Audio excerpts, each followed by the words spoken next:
Hello, everyone. My name is Hady Raphael, and today on the show, Montreal edges New England at Stade Saputo. Is Montreal's bench that good?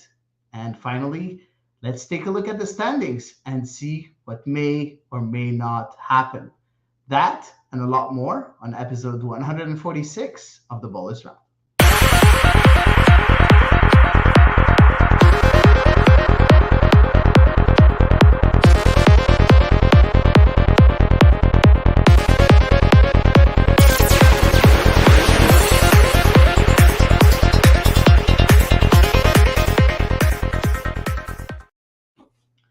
Hello again, friends. As usual, I'm joined by my two good friends, co hosts, and amazing partners, Eve Powell and Elias Grigoriadis. How are you guys? Doing all right. How are you? Oh, I'm more than all right, right? We experienced a really good game yesterday, right, Elias? Yeah, well, definitely. They kept us waiting, but all in all, delivered on a pretty fun night Oh of video. man, oh man, oh man, you're Spoken like a being true picky. Eve. You're being picky. What's going on, man? Yeah, Well, Eve's influence is One at a starting time. I to. mean, One at a it time. took like 70 You won't minutes for a get shot me. on target, You right? won't get So me. it took True, like true, 70 true. I minutes agree. for a shot on target. So I'm not gonna say that it was boring by any means, but it definitely was not a barn burner until the end. Yeah, Then they delivered. Yeah. exactly. So let's talk about that game. Of course, CF Montreal was playing a very important game yesterday at Stade Saputo against the second in the East, New England Revolution. And at that time, Montreal needed to build on that success they got in BMO Field in Toronto. So they really needed to build on that and continue with positive results at home, even if they're playing against very strong opposition. Hernando Sada was prepared for a fight, and he decided to show one of the best starting 11 that he thinks is right now. So let's take a look at the starting 11 that Hernando Sada has chosen for us. So in goal, we had Jonathan Sirois. The back three was George Campbell as a right center back, Joel Waterman in the middle of the 3-3-man defense, and Gabriel Corbo on the left of the defense. As right wing back, we had Zachary Broguillard, knowing that Taran Herrera has been injured in training. As a left wing back, Mathieu Chouanière. In the middle, we had Samuel Piet and Nathan Saliba as in double pivot. Up front, as a number 10, Bryce Duke. And in front, as the duo, the strikers, Mahala Opoku and Jules Anthony Vilsan. You look at that starting 11. Are we gonna are we gonna fight until the end with that starting 11? In your opinion, Eve? I think that's pretty darn close to the starting 11 that Montreal is going to probably continue with through the end of the season. Yeah, there are still definitely a lot of question marks, of course, at the striker position. And, we do know as well that unfortunately Aaron Herrera picked up an injury in training. I think normally he would have the starting spot as right wing back over Zachary Bogiard. But if he is going to be out 4 to 6 weeks, as we've seen in the reports, then it's looking like close to the end of the season, it will still be Zachary Bogiard, and perhaps he will play his way into retaining that through the rest of the season. Elias, you look at that, and do you see the starting 11? Do you think that someone is missing in that main starting 11 for Hernando Sada for the next eight finals? Yeah, eight finals now. Yeah, nine, right? Nine. Nine. It is 9, Um, yeah. Wasn't sure. just a wide player, honestly. Mathieu Chouanière is capable of doing the job, but let's be real here. We saw it in the first half. That is not his position where he excels the most, especially now with all the leaps and bounds and all the improvement he's had this season. Mhm. If he's not in the middle, it is a massive blow to what he brings to just the overall result. Um, you saw it when Lassie came on and fully occupied that spot on the left, that Mathieu Choinière was more at home, and the whole team just worked better. So yeah, look, until Ariel Lassiter comes back and is fully fit, I think that is as close to a full strength starting 11 as we'll get, because another thing, and Losada has made it very clear about the way he feels about Victor Wanyama at this point. And I think that it's unfortunate, but Victor Wanyama's tenure in Montreal will end relatively unceremoniously. It's going to be a little anticlimactic that, he's been one of the best players of the last, 5 years. And it's kind of going to go out with a whimper like this. But this 11, and this group, as I've maintained all season, is good enough to make the playoffs, and they're showing it now. But just for our listeners, when you say that Hernan Losada made it clear that Victor Wanyama, what he thinks about Victor Wanyama, do you mean by his choices or declaration? Just by his choices, he doesn't have to say anything, right? Victor Wanyama has repeatedly said, like, before the big Leagues Cup break, his fitness was, maybe in doubt, and there was some, there was plausible deniability as to whether or not, he was considering leaving him on the bench, or whether or not it was just, he wasn't 100%. But now that Victor Wanyama has said he's 100%, and there's no doubt as to his level of fitness, and he's still on the bench, and for the second week running, he is an unused substitute. I think it's there needs to be nothing else said, because or there's something that we don't really know about Victor Wanyama, and so I agree with you that this is the message it sent, but we never know exactly what's going on in the locker room. Is there something that happened? Are they in contract negotiations and he just don't want to say much right now? He doesn't want him to start. Is there interest from Europe, and they just don't want him to be injured? Because don't forget that the transfer market in Europe is still open for another 4 or 5 days. So let's wait and see. But yeah, I agree with you that everything points out to the end of Victor Wanyama in Montreal at the end of the year. But let's talk about the game right away. Yves, you look at that starting 11 and you're like, okay, we need to make sure that we control the game as much as possible at home, and that's going to be very important. But it's New England that gets the first opportunity in the 5th minute with Rivera that beat George Campbell after a very nice pass from Carlos Hill, but he shoots it wide. And you look at that chance at the 5th minute, and pessimistic Yves, I'm pretty sure, thought that. Pessimistic Eve said, "Oh no." Well, I mean, let's face it. That match, and I know it was a long time ago, and I know, I know a lot has happened in the season since that blowout loss at Gillette Stadium back earlier in the season. But there is a big part of me that was still haunted by that totally dismal 4-0 drubbing that Montreal took, and I was like. So yeah, just to see New England get off the mark, kind of not really get off the mark, but get the first chance. I said, "Oh my gosh, don't tell me we're going to have a repeat. I can't take it." Now we look at the next 20 some minutes, Elias. New England wasn't able to create anything. Montreal too wasn't able to create anything, even if there was some dangerous situations, but nothing that really led to a real chance or even a shot on goal or anything. But the combinations were there. What happened during those? Usually, we always say there's always some sort of an observation round in the first 10, 15 minutes. But this time it took about maybe 45 minutes for the observation round. What happened, Elias? Can you tell us a bit more about what was going on the pitch? Yeah, I mean, you could tell that New England was very comfortable with not having the ball, but also they weren't fully committed to having a low block. They held their shape relatively normally and just were keeping the ball when they could, and not really rushing anything, which is, pretty standard for an away team. But at the same time, Montreal, like you said, they got into dangerous positions, but it was that final action. It was the final ball that just wasn't there, and you could tell that they were out of sync.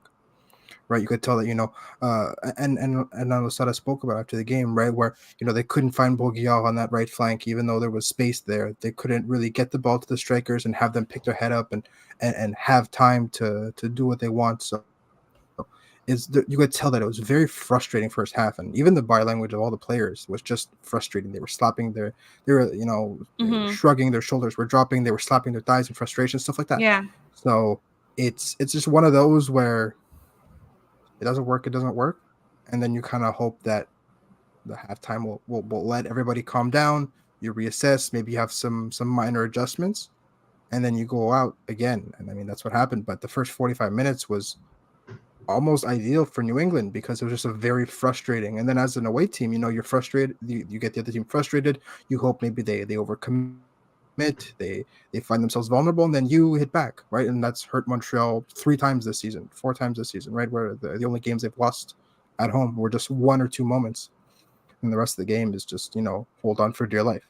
So New England was kind of banking on that, and the first half went exactly as they wanted. I find they could not have gone better for them, except for maybe that goal in the 30th minute. But yeah, we'll talk about that. But I felt I was very disappointed with the first half of CF Montreal because I thought that there was something to be done in that first half, and there was something lacking.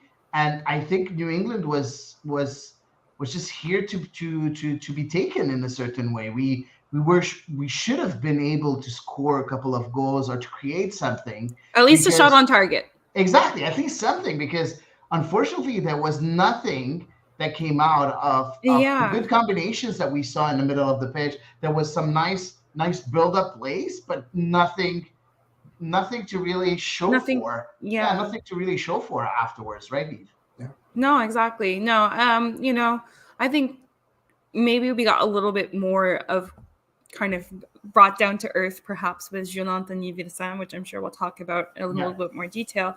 But the first half I think was particularly challenging for him. Like if there was one player who I was going to look at, and it was also I think a player who everybody had their eye on so much after that really, really promising display in Toronto.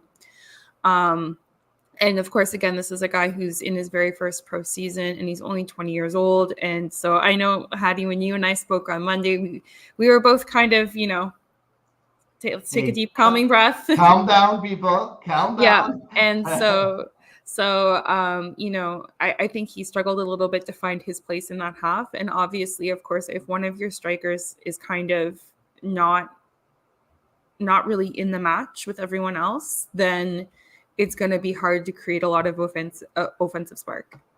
Yeah, exactly. And he was nowhere to be seen, but we'll talk about him a bit later. Mm-hmm. Let's talk about that moment of brilliance from Carlos Hill.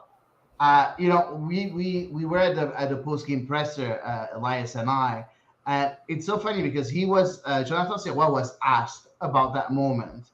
And one thing that he said that for me, that I still remember was like, he didn't even look at my positioning. Carlos Hill didn't even look at the positioning of Jonathan Sirois. He knew that Sirois was someone that was going to be going to move forward when his team is in an attacking position. And he tried it. And it was almost perfect. And then that lob just found the crossbar. And I think I felt, and I think not only I felt, I heard a sigh of relief of the whole Saputo Stadium. Yeah. Oh my gosh. Did you guys hear that? Absolutely. Oh. Yeah. Yeah. That was wow. Yeah. That was oh my goodness. Yeah. If I was nervous in the 5th minute, like that struck fear into my heart like none other. I was like, no, please don't tell me this is happening. Don't tell me this is happening. And then it touched the crossbar. I'm like, oh, okay. Because I just portrayed myself just going back home, looking at the Twitter comments, and just directly seeing like the haters saying, oh, yeah, he's an academy goalkeeper. He's not that good, and that's normal. He got beaten like a rookie, and he is a rookie, and all that stuff. And I'm like, no, please don't tell me this is happening. And thank God it didn't happen. Elias, when you see such brilliance on the pitch, the technical abilities that Yeah. good from Carlos Hill, in a way, are you kind of jealous that we don't have that with CF Montreal? Yes and no, because as impressive as this was technically to do, I'm sure that there's at least there's a very strong percentage of MLS players that can score from the halfway line. The most impressive part of it was the composure and what you said when John Tassio was he did not look up. He Mm-hmm. knew, right? It's this game awareness, it's situational Yeah. awareness to go like they're vulnerable. This goalie's not expecting it. If I have it from here, all I have to do is hit the target and it's in. Mm-hmm. Right. So the technical quality is very impressive to be able to do that first time and like with very little time to mentally prepare yourself. What's most impressive is the fact that it was almost second nature for him. Mm-hmm. So having someone with that level of experience and again we talked about it, having a 10, and Alan Losada is someone that has spoken about it a lot, is having a 10 that is decisive. And it doesn't get more decisive than that, right? Without even thinking about it, boom, from halfway. Mm-hmm. Right? Zell Ryan has done it like 2 or 3 times this season already. Yeah, Right? yeah. So 10s like that where He's not gonna do it more, right? he's not going to do it in He's not. MLS at least. But that's what you talk about when you reference a decisive number 10. It's someone that is, yes, obviously that can play a ball in when they're at the top of the area and they find a little space, but it's just somebody in general that can dictate and decide games, and that is someone that Carlos Hill, right? And just the fact that he wasn't 100% fit, I think did help Montreal, because you could see, especially towards the end of the game, he was running out of gas. Yeah. And he was not as omniscient and omnipresent as he usually is. But just the fact that he is that deadly from anywhere, regardless of how fit he is a testament to just how good he is. And with all this European talent, I think he might become overlooked because he's been this good since he got here. Yeah. And he's been arguably the technically the best player in MLS since he arrived.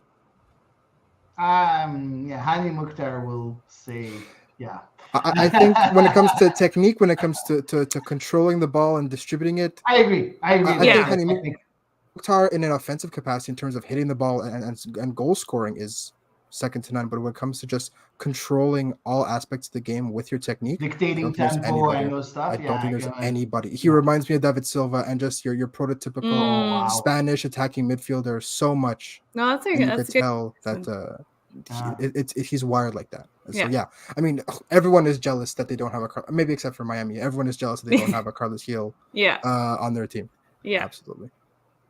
Of course, at that time, as I said, there wasn't any other chances during that first half for either New England or for CF Montreal. But as I said a bit earlier, we felt that there was something like Montreal could have done something more. What was missing, in your opinion, Yves? Like, was it tactical? Was it technical? Was it just quality? Like, in your opinion, what was missing in that first half? For me, you kind of have to think it must have been tactical to some degree, because obviously Hernan Lozada should be setting up his team to break down, even a very resolute defense like New England seemed determined to put on last night. So you do kind of want to say definitely I lean towards the tactical, because we've also discussed, obviously, Montreal does not have a Carlos Hill. They don't have a player who's just going to pull a casual chipping of the goalkeeper from 40 yards out. Well, maybe one of them might, but they don't have a player with that level of composure, that long list of beautiful adjectives that Elias used to sing the praises of Carlos Hill. We don't have that, and it's a fact. But Montreal has gotten good results at home with a starting 11 extremely similar to last night's against some of the top teams of the league. So for me, I don't think the technical factor is I don't think the technical factor would attribute. For me, it just seemed like a weird lack of cohesion, and I was really surprised. Because especially after all the emotions of that win in Toronto last week, I kind of thought that the team would have, had some momentum. to carry them into this game. But it kind of seemed as though they were, just really struggling to connect with each other. Like it felt, I was like, did they miss a training day this week or what? Because it just kind of seemed as though they really weren't on the same page with each other when it came to communication. And Elias also, of course, mentioned the body language that we saw throughout the half wasn't ideal either. So I kind of almost want to say the vibes were off. Yeah, I agree. Absolutely. Yeah, I agree that the vibes were off, and it's nice that you talked about the problem being tactical, because Hernandez Zara, that's exactly what he said in the post game presser. He said that we weren't using the space between the defense and the goalkeeper, and we should have used that space, knowing that Omar Gonzalez and Dave Romney are not really the most mobile defenders. No. And he said, of course, he didn't want to point out, the weaknesses of these defenders who are very good. But, we all know that Omar Gonzalez is not that fast. We all know that Dave Romney is not that fast. And Matt Polster on the right is not that fast either. You have only Spalding on the left that was, maybe the fastest player in defense. And those spaces weren't really exploited in the first half. And they were a lot better at doing that. CF Montreal was a lot better at doing that in the second half. So let's take a look at what happened in that second half. Not much happened coming from the dressing room. Why is that, Elias? At that point, we knew exactly what Hernandez Zara was trying to do. We saw more fluidity. We saw more the team trying to use those extra plays, those pockets of space. But why didn't it work right away? Why did we have to wait until that 67th minute? And we'll talk about that a bit later. What happened from the 45th to the 67th minute? I think they did come out with more energy, which is one thing I feel like I wanted to see more, especially from someone like Zachary Broguiard, whose trademark is, high energy, high tempo. He's going to attack spaces, and what Hernando Zara wanted. In the second half, you saw it a lot more. Mathieu Choinière, as good as he is not a wing back. So you saw him the second he got into those half spaces, and then he tried to hit, for example, Bryce Duke into space. That made a lot more progress. The problem is Bryce Duke isn't a winger or a wing back either. Right? And so they would not fast at all. No, and you saw it, and it happened once where there was some beautiful link-up play between him and Choinière, and then Choinière played the ball into space, and he got beat to the ball. Yeah. By the same defenders. Yeah, but it was a heavy pass, but at the same time, Bryce Duke got beat to the ball in more or less an even drag race by these defenders that we're saying are lacking in pace. And Bryce Duke's best attribute is not his pace. Yeah. He's quick, but he's not fast over a long distance. He's quick with the ball, but he's not quick without the ball. Exactly. Yeah, he's agile, he's quick, he accelerates well, but if you ask him to sprint long distances, he's not who you want to run 20, 30 yards after the ball. He doesn't even accelerate well without the ball. With the ball, again, he's very good accelerating the game with the ball. But without the ball, I don't feel he lacks a lot of space. And I think that's the area of improvement that he needs to work on. As that's his biggest weakness, in my opinion. He needs to be fast or faster. Doesn't need to be Opoku, but he can be faster, and he should be faster. Eve, I don't know. You wanted to say something, or did No. Okay, sorry. No, all good. Thanks. Say something. Okay, so until that 67th minute, and Hernandez Zara, we talked about Hernandez Zara and how good he was in certain situations and how bad he was in certain situations. But this time around, Hernandez Zara read the play very, very well, making 2 changes that really changed the course of that game. And we have to really give those laurels back to Hernandez Zara because he deserves them. First of all, first change, 67th minute, Sunusi Ibrahim comes in for Jules-Anthony Vilsan. And the second change was Lassi Lapalainen for Bryce Duke. Before talking about those who came in, let's talk about those 2 that came out. Okay, Eve, you wanted to talk about Vilsan a bit earlier. Now is your time. Why wasn't he that good during that game? Well, I mean, we talked about it. It's kind of nobody was particularly good in the first half. So I feel like in the first half, a little bit of it was that he lacked some service and he lacked some support from his teammates, because there just was a distinct lack of offensive production in the first half. So I do feel hard to criticize Vietza too much on his own. That being said, in the second half, as we mentioned earlier, it was still slow to get going, but things were picking up a little bit. And it just seemed as though, it was like the spaces that, he seemed to be so intelligent to find last week versus Toronto. Unfortunately, he didn't seem to be finding any spaces and getting himself into interesting positions. His touch seemed to get a lot heavier between last week and this week. So I don't know, maybe it was, some adrenaline had kind of kept him going during that first match.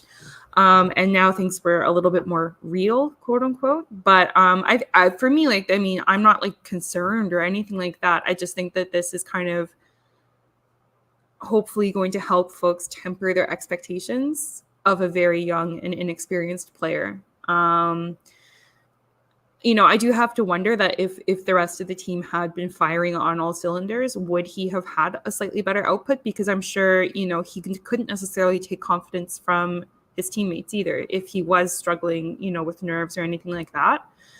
When the whole team wasn't really performing up to standards. So, I have to wonder if things had been going better for the other 10 players on the pitch, or at least the offensive players on the pitch around him. Perhaps he could have benefited from that, but unfortunately it just didn't seem to be the case at all last night. I think that Jean-Anthony Vincent really benefited from the lack of defense of Toronto FC, or the lack of quality in defense in Toronto FC, because you see every time that he was decisive was when he was able to take a shot, from outside of the area or anything. And New England didn't give those pockets of space. They didn't give him enough room to maneuver. They didn't give him enough space to even have a shot, tried. So that's where we see that against very good defense, he still needs that experience. Not saying that he's not good, far from it. I think he's a very promising young lad. Absolutely. But he's not there yet. He's not that good yet. But he will be at one point if he learns, if he get that experience under his belt. Second thing, and Elias, I'll let you answer. Bryce Duke, we talked about him not being very pacey. We know that. But what a big difference between the game that he played in Toronto and the game that he played yesterday. I'm sorry, but I feel like every time I saw Bryce Duke, he was just giving the ball away yesterday. What happened to Bryce Duke? Yeah, and we've kind of touched on this a couple of times whenever he plays at a slightly lower level than we know he's capable of. And it's often when he's asked to just do too much. Yeah. Right? The offense isn't clicking. They're not breaking lines with the passes. The forwards aren't getting the ball in space, stuff like that. So all the eyes go to Bryce, get the ball and do something cool with it. Right. And I don't think he's at the level where he can kind of put the team on his back and just say, okay, I'll make something special happen out of nothing. But he is very good when everything is clicking. And when he is good, everything is clicking. It's vice versa. Right. So I think that in a game like this where, lots of sloppy touches, passes aren't super accurate, the combinations aren't snappy.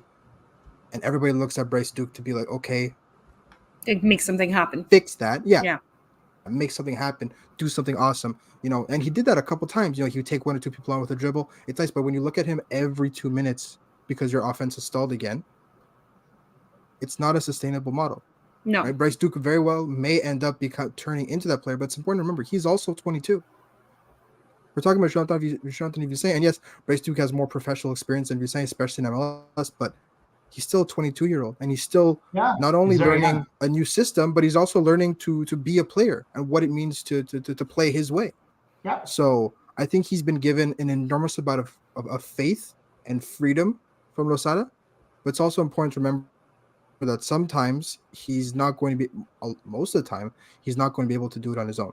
And Yeah. if you could tell that, Mahala and Vilsain, who have been so good together, and the bit that we saw against DC and the half hour that we saw against Toronto, if they're not snappy, then Bryce Duke can't really afford to just weave in and out of spaces and kind of just get in touch with the ebbs and flows of the game.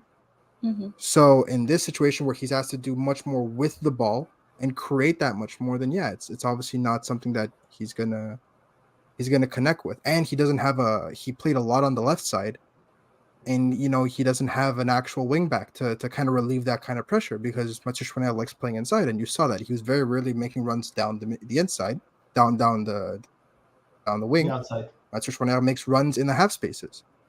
So it's just a lot of the stuff that just was not connecting with the style of play that he's comfortable with. And at a young age, maybe he's not as flexible as someone Yeah.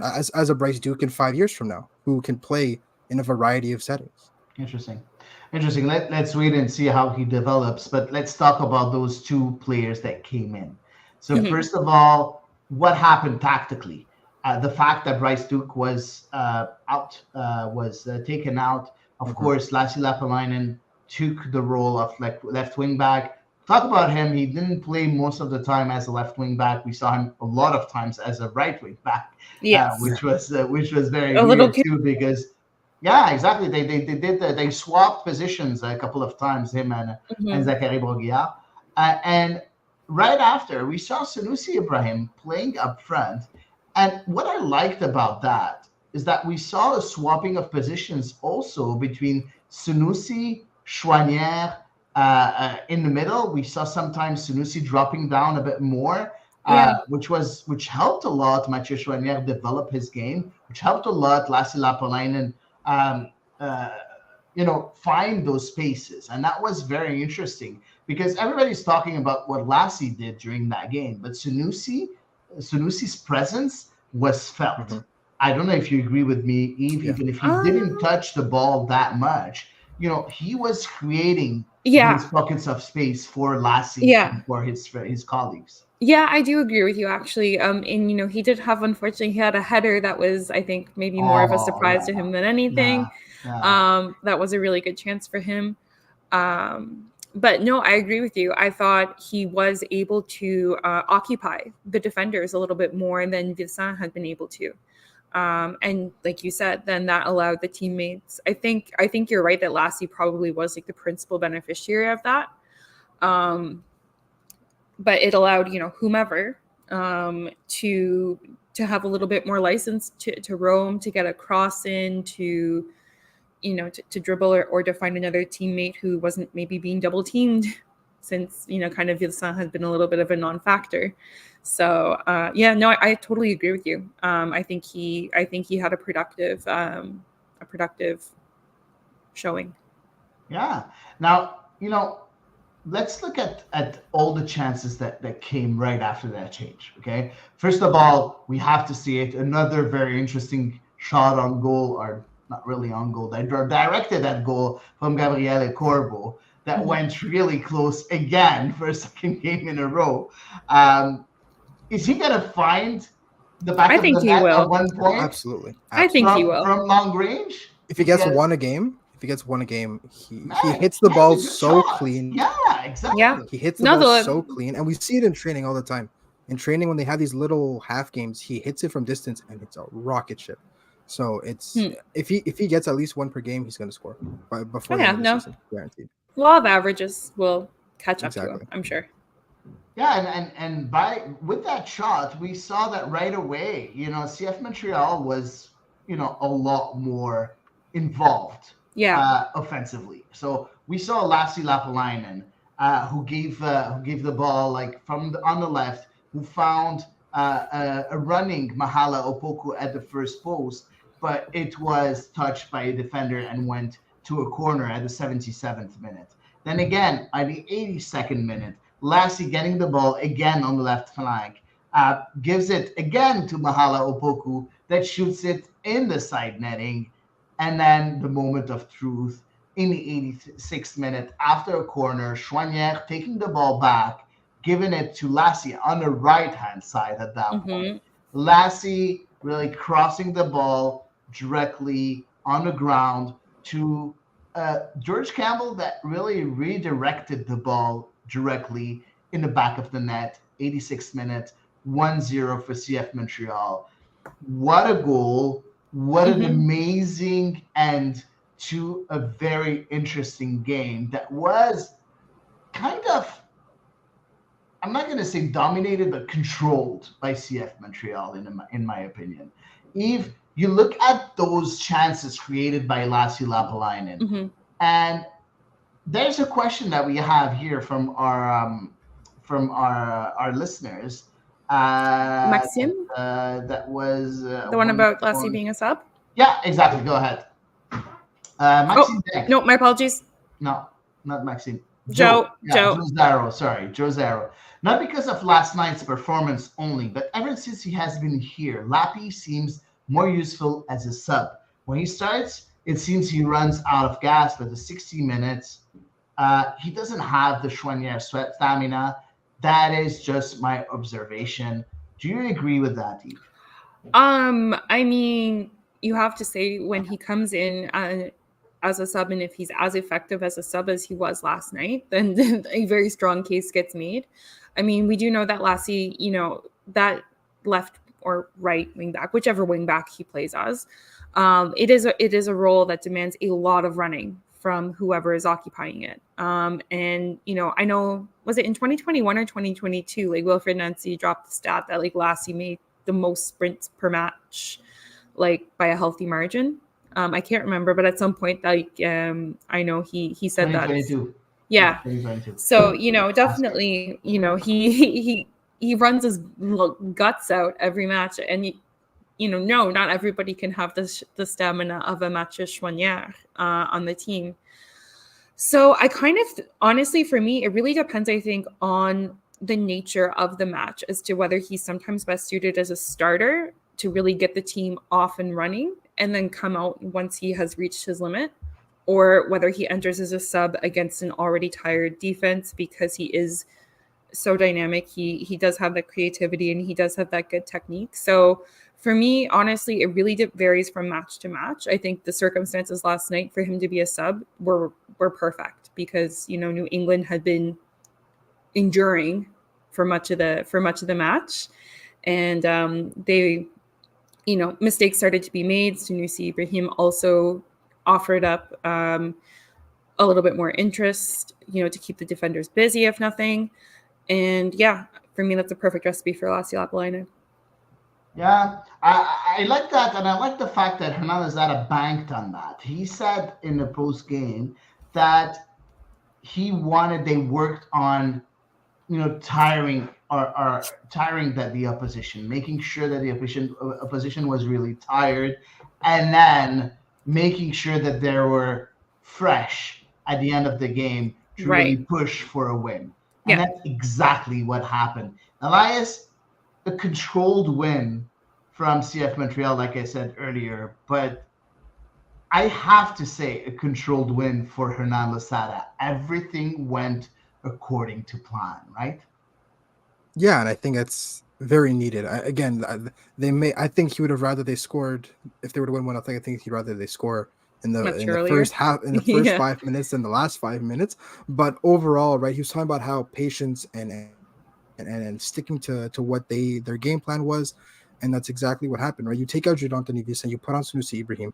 Even Sunusi, who for his height is good in the air, Omar Gonzalez is 6'5", Dave Romney is 6'2" and built like a Mack truck. You're not going to win headers in the box with Mahala and Sunusi and Mathieu Chouanière and even Nathan Saliba, right? So, Chan said the Revs didn't play for so long. Montreal had advantage on them physically. It's important to remember that, even though New England went further into the Leagues Cup, they didn't play last week. So, yes, you maybe have rested legs, but there is still a certain amount of rust you have to work off.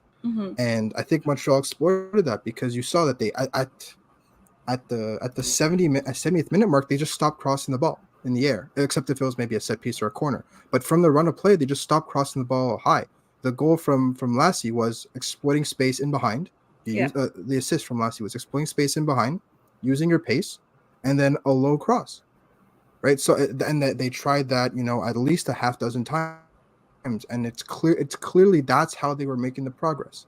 So if this is what enables Montreal to kind of do better against low blocks and understanding how their offense works and how they can maybe match up well against whatever defenses is set up, then all the better. But I think that they still have to find ways to tailor their offense towards other teams' defenses, because I don't think their offense is dominant enough to warrant teams adjusting to them. Agree. But at the same time, this is an example where Hernan Losada saw from the beginning of the game, and it only paid dividend towards the end, but from the beginning of the game, he saw a mismatch, he saw an exploitable flaw in the New England defense, and basically tailored the entire game plan around that, which is nice, because you may disagree with his tactics, you may disagree with his lineup, but one thing that is comforting for me to have as Losada as coach is the fact that he reads a game and understands the game very well, and he knows how to make the right adjustments. So you may disagree with certain philosophical points, and you may think that this team will be better lined up like this or like that, but one thing that Hernan Losada is reliable for is his in-game management. And so far, the games that he has positively affected outweigh largely the ones that he's negatively affected, or he hasn't done enough to maybe alter a game. And that is, at the end of the day, what you want in a coach when it matters. Yeah, and Sam says Losada spot on again with his subs. We have a good coach, guys. Completely agree with him. Tate already agrees with him too. So I like that. I feel that Losada is really on his game right now. He's feeling the groove and feeling his mojo, or whatever you want to call it. But he's doing very well at reading those games and making the right decision. Let's talk about George Campbell scoring that goal. I just don't want to. I don't want to resume that. I don't want to. I'm looking for the word. I don't want summarize. Thank you. I don't want to summarize the goal, the performance of George Campbell by just his goal. No, he was very, very good. He was, and I still remember that tackle. Oh, the sliding tackle? The sliding tackle on the 57th minute. Yeah. With that glorious pass from Carlos Gil directly to Rivera on the left. And George Campbell, not being the fastest, of course, central defender, tackling with a slide tackle to really take that ball. A really long sliding tackle. And that was really, really good. And I think he's finding his groove. He's finding his form in the right of that central defense. If we weren't really enthused by the performances of George Campbell, but do we have a strong right center back right now, or you're not really ready to say that yet? I always need a bigger sample size, for sure. I think it was very, very promising. However, we do need to think about the match against Toronto where some mistakes were made. Yeah. So I definitely think last night was a massive step in the right direction. And I'm sure scoring that goal is going to do wonders for his confidence as well, which was a very composed striker's finish. So maybe if nothing, we just plop him up there. And like Robbie says, the backline was strong last night. Wow. Robbie is Team Hady now. He's positive. What's going on? Okay. Again, small sample size. Small sample size from Robbie, right? Exactly. Anyway, sorry, I forgot where I was going. Sorry. No, all good. No, I think it's a step in the right direction for him, because I think this season has probably been really challenging for him. He's been asked to play, a variety of different defensive roles. And, he was kind of, I think, in the doghouse for a little while of his own. Of course, now with Rudy Camacho being gone, he has definitely a huge opportunity in front of him to seize, particularly given the performances of Joel Waterman and Gabriela Corbo. He really does need to, he really can make that right center back position his own if he wants to. Sorry to Joel Waterman, who has to give it up. Oh no, but Joel Waterman mentioned also at a radio interview saying he never said that he didn't want to play in the Yeah, middle of the it's back just his three. No, preference. He just said I that he had a preference, but he doesn't mind playing wherever the coach wants Yeah, him. And I'm pretty sure he's going to enjoy that position because he's going to be the general of the back line. I'm pretty yeah. sure at one point he's going to be happy to be there. Um, Two things to talk about, I think, when we think about that game. The first thing, six out of the 11 players at the beginning of the game were born in Quebec. How important is this for the Olivier Renard project, for the Play the Youth movement, Mm. for everything that the club is trying to be for that province, Eve? It's massive. It's tremendous, and not only that, but then you have the team winning with so many Quebecois players in the lineup on top of it. So there are a lot of I know that there are lots of people, and like everyone would love to see a star, sure, right? Like it's fun, Yeah. but there's also something so important that think about the kids who go there with their parents. They watch guys who grew up in the same areas as them, or maybe even played like at the youth level at the same club that they play at right now, and they can envision themselves. They can see soccer as maybe a road for them to pursue if they're passionate about it. So I think it's not only as part of the Play the Youth movement, but also just in reaching the people of Quebec. I think it's huge. I think it's hugely important. But also, of course, being able to develop your own talent. I think for Olivier Renard, we don't know if any of these players are going to be sold for any huge sums to Europe or anything like that.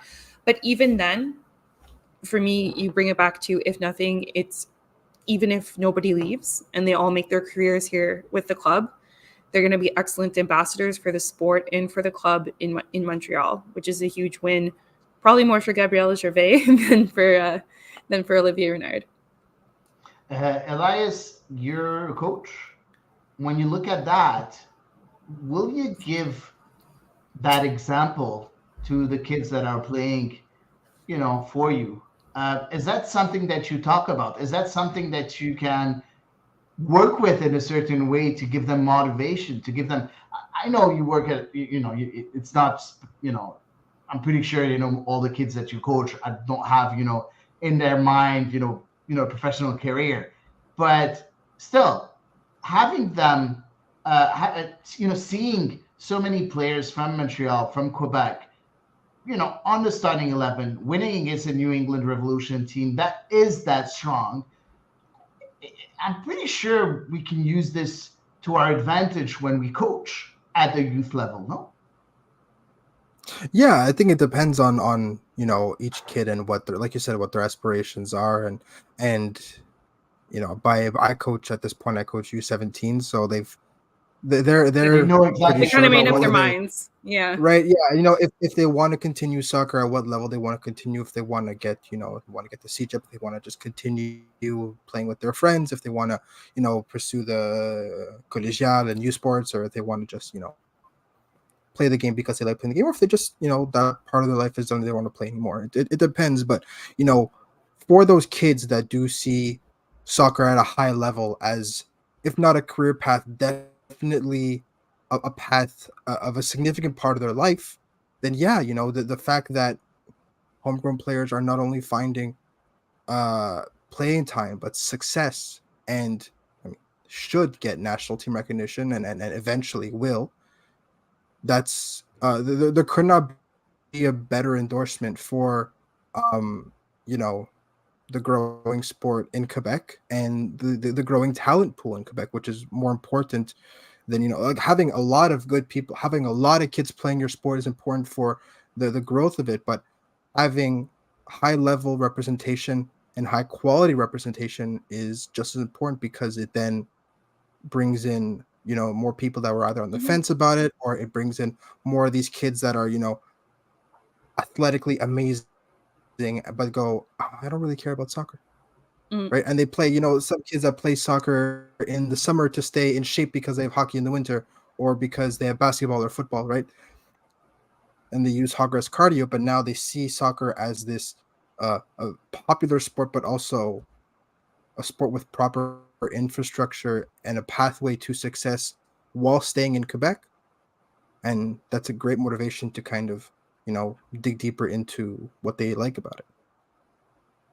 Yeah, no, I completely agree. Now, second thing that we need to talk about, when we look at that game, Sirois, Jonathan Sirois equalizing the record of Evan Bush with 10 clean sheets in the season.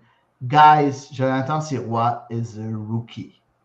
It's his first year as a starting goalkeeper in MLS, and it wasn't even planned for him Nope. to be the first goalkeeper uh, on that team.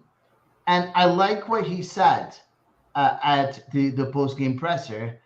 Talking about Evan Bush and how much of a mentor he was to him. He was looking up to him most of the time, and for him to be sharing that record with Evan Bush. How important is this, Eve, for a young player from the academy to hold such a record and to maybe beat it? Because we still have 9 games to go, and a clean sheet is still a big possibility.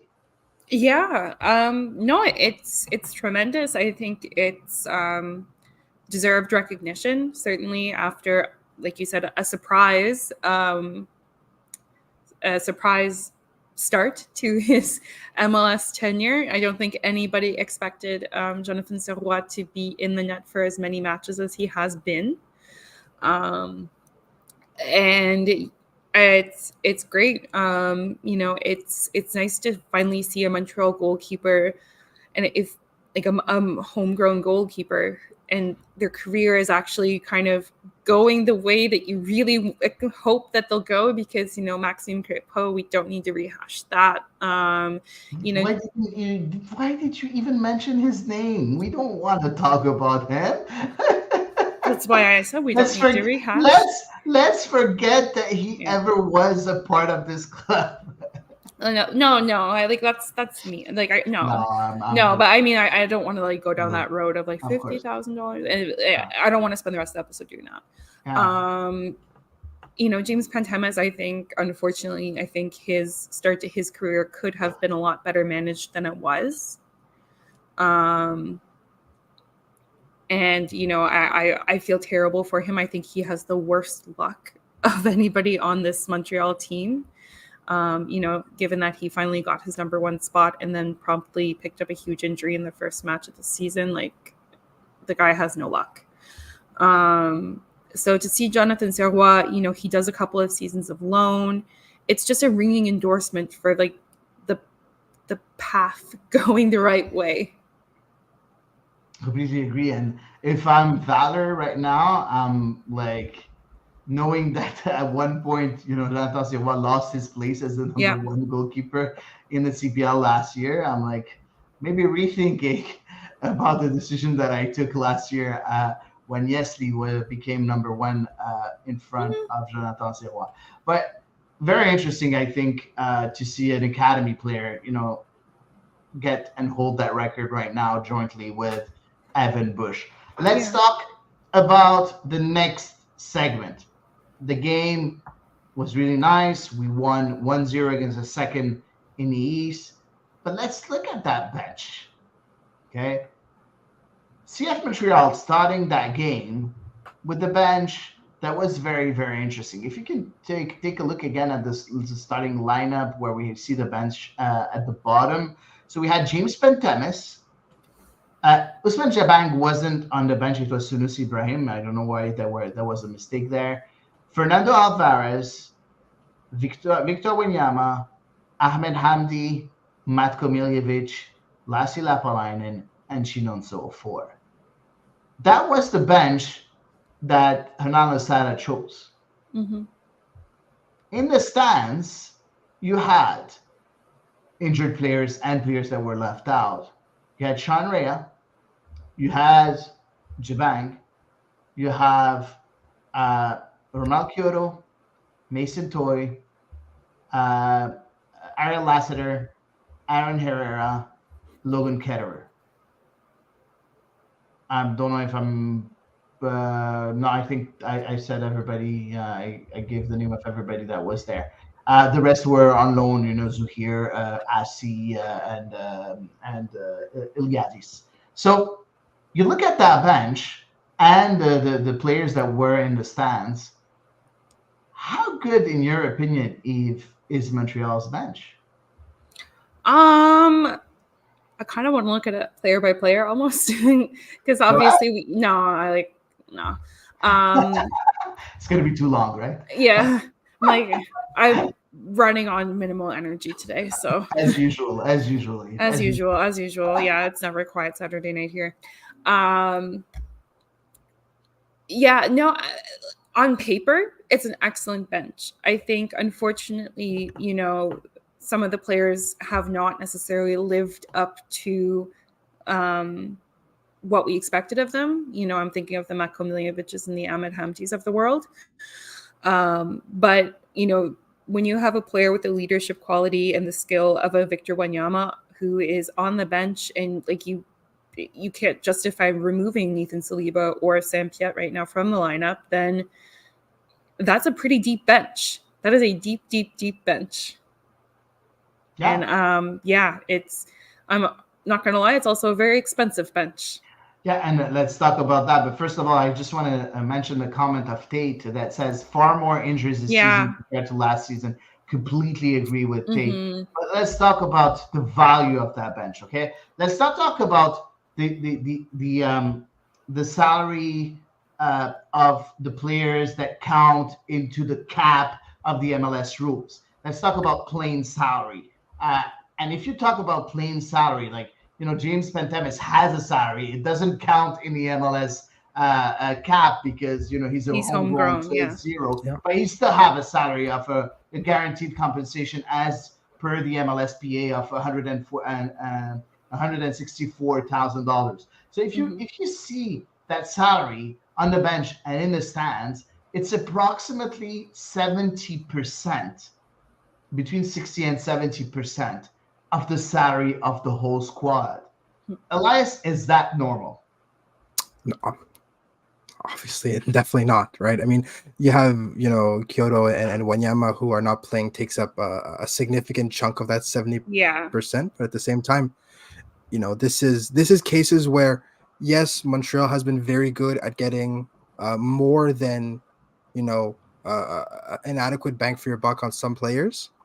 But there's also a lot of cases where it's the exact opposite, where they may not necessarily be failures or may not necessarily be, flops when they come into the club. And if you look back on the performances, but for what they're being paid. And, even though you acknowledge this with the likes of Ahmed Hamdi and Matko Miljovic specifically, right? For what they're earning, the performances and what the club has gotten out of it is not enough. So it's cases like that can be studied and can maybe, what drew them to these kinds of players needs to be analyzed and maybe has to be rethought as to, what exactly led to them not finding the success that they should have or find the success that warrants, giving them these kinds of salaries. So I think that can be a really strong learning tool. And at the same time, kind of isolating the factors that made the club get so much out of these players that are making less than $100,000 a year or less than $200,000 a year also needs to be kind of reinforced, because they've shown this ability to maybe not a diamond in the rough every single time, but definitely really good value for the players they bring in on a number of cases, and even the ones where they spend a bit more and have it really work out, like Romel Kyoto, like Georgi Mihailovic, like Alistair Johnston, like even Kamal Miller, who left. They get really good value, and even if you spend a bit more, why did those succeed? But the bit more that you spent on other players did not give that same return. Yeah, it's very funny, but let's just have a deeper look at that. Okay, I think I like that because I think it's very interesting to see where our Olivier Renard and Vasily Kremensidis maybe are looking at next year salary wise. If you look at the players that were on the starting 11 during that game, of course there are, because the MLSPA, we're not really sure of the salary if it's correct or not. But let's take a look at what is being declared by the MLSPA. Sirois signed an extension, so the salary that we see of 89,780 is surely around 110, 120,000 right now. So that's his salary. If you look at this at the three center backs, you have George Campbell at 365,000. You have Joel Waterman at 288,000, and you have Gabriel Corbo at 216,000, which is really nothing. The wing backs, you have Zachary Bourguillard at 319,000, Mathieu Chouanière at 276,000, and the holding midfielders, Saliba is at Nathan Saliba is at 79,000. Samuel Piet is the player that's earning the most at 469,000. Bryce Duke is at 150,000. And up front, you have Mahala Opoku. I know that he's in discussions for a new contract, but with LAFC, he was at around 290,000. And at last, Jules Anthony Vilsan, that was at 92,000. So nobody was close to the salaries of a Mason Toy, of a Victor Wanyama, of a Romel Kyoto, of Ahmed Hamdi, of a Matko Miljevic, of all those players are high earners on that squad. So that's very interesting. That's how much Olivier Renard and Vasily Kremensidis will have to play with next year, I think, because most of these contracts are running out at the end of the season. We all know that Hamdi's contract is running out. Pretty sure that Toy has an option. I'm not really sure about Matko. I think we have an option for him too. So it's going to be interesting to see what Olivier Renard and Vasily Kremensidis do with that kind of cap space and with that kind of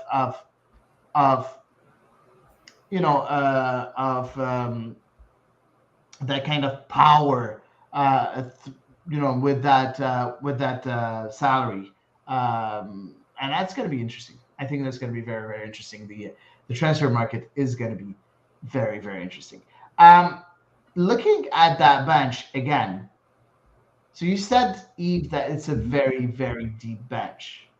Do you think that the players that were on the bench right now deserve a place in the starting 11? Or do you think we have that starting 11 that started yesterday? I don't see any reason why you would take any of the players from the starting 11 out, based on their performances. Let's say the last two matches, just so there's a little bit more to work with. I think, again, my only question is, I think probably when it comes to Vilsang, I think it is going to be normal for him to drop to the bench from time to time. Or who? Who's going to replace him? Excellent. Well, if Romel Kyoto ever gets healthy, I could certainly expect 2031. Yeah. That's why I've led with an if. If he ever gets healthy, obviously, then I think, unfortunately, I feel really bad saying unfortunately, but here we are. I think then probably it would end up being for Chinonso Ofor, who may have some kind of chemistry developing with Opoku. We at least saw some flashes of it before the break of Leagues Cup. I mean, it would have to be him pretty much by default, right? Yeah, no, I agree. I also think that there should be a left wing back. I think Ariel Lassiter could take that place back with Mathieu Chouanière, in the midfield with Samuel Piet, in my opinion. That's where we see the best of Mathieu Chouanière, in the middle of the pitch. So that's the only that's a good point. that I see I see showing getting his way into the starting 11 of Hernan Lozada. Yeah. That's really interesting. Elias, you're at Renard right now. What are you looking at? Because of course you're preparing the transfer market right now for next season. Which positions are you looking at right now, knowing what you know? I mean, looking at everything, but priority 1 and 2 is a left back and a striker, right? And now this also has to do with the conversations he's having with Hernan Losada, and looking at how this team is going to evolve, right? Is Losada going to stick with the 3-back without Rudy Camacho? If Joel Waterman proves to be a viable replacement, how he's going to go about prioritizing the different signings all depends on, does Olivier Renard and Losada sit down and go, okay, I could see the team eventually changing to a formation with wingers, even if it's still 3-back, right? Having a formation with wingers, or I see the team shifting into a formation with no wingers behind 4-back, right? So you have to take into account what possible evolutions Hernan Losada could bring in as he gets more comfortable and gets to learn his players more intimately. But regardless, a striker and a left back in any kind of formation, whether it's someone that could play as a wing back or a proper left back, and a striker that is versatile, that can play in a number of different deployments like Ahmed Kyoto. Now, do they see Jonathan Nivissin, Mason Toy, Sunusi Ibrahim as that potential, Chinon Zofor as that potential heir? It's very possible, but in the meantime, there still needs to be somebody brought in that can be a decisive and a game winner. They don't have that yet. And yes, having different people step in different games is nice, but at some point you need a consistent threat that is there every single game. And even if they don't put in a brace or put in a man of the match performance, they're always there. Eve, and healthy. Same question for you. Same answer. Yeah, a difference maker. A reliable. No left back. I hit and miss, and like there's a part of me that just wants to clone Mathieu Chouinière, and we can have one of we can, have they explored that option? Like, no, never mind the academy. Like, just invest in some human cloning, like devices, or engage the services of a scientist. I don't know, and we have him do a serviceable job at left back.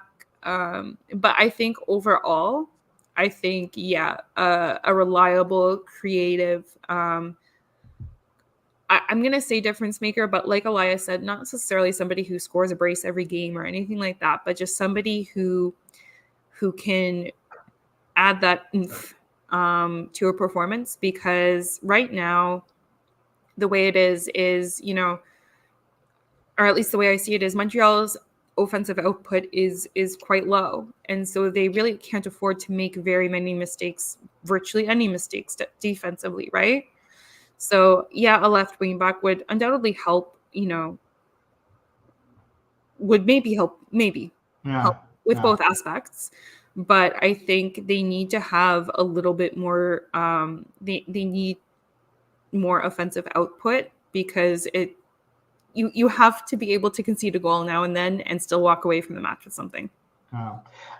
We do have, I agree with both of you. I think left back is a bit more important in my opinion, but both of the profiles you mentioned are very important. We do have a comment from Trophy Lair. We don't have many central defenders, I think. We can't afford injuries in that area. That's going to be a problem.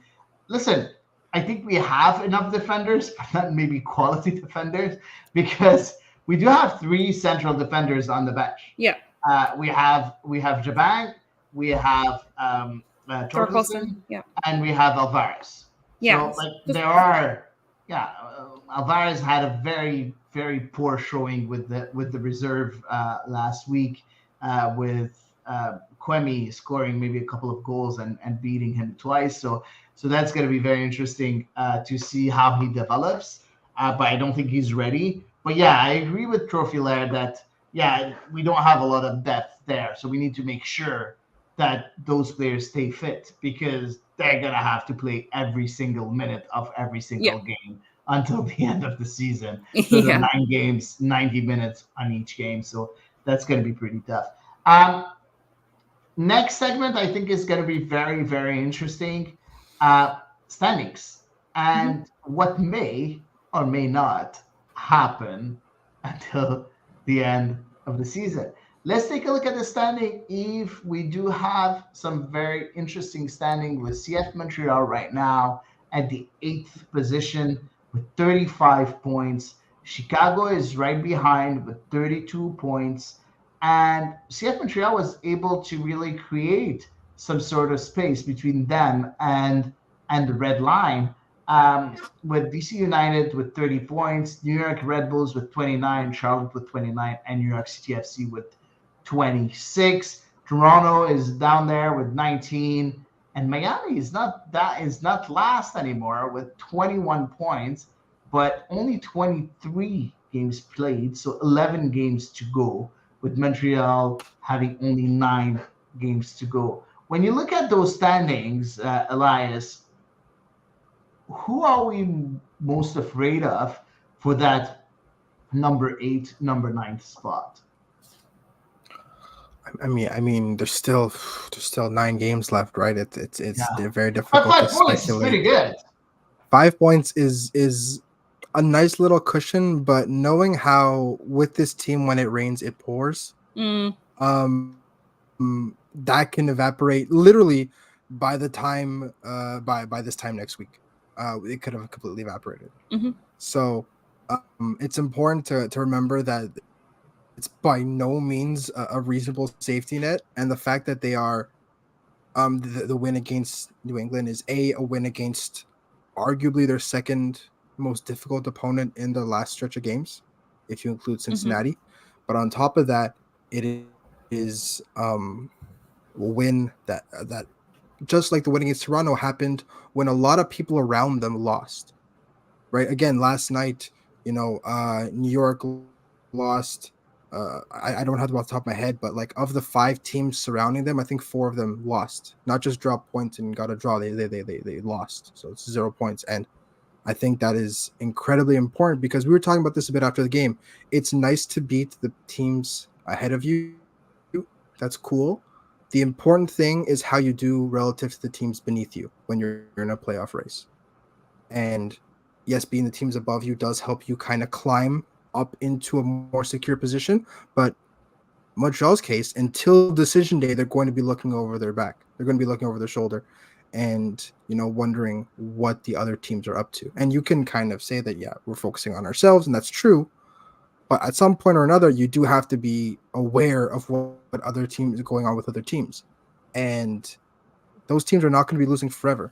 And they're going to, put together 2-3 wins, or, they're put together 5 games without a loss. And then how will you respond and how will you perform when other teams that are chasing you throw down the gauntlet?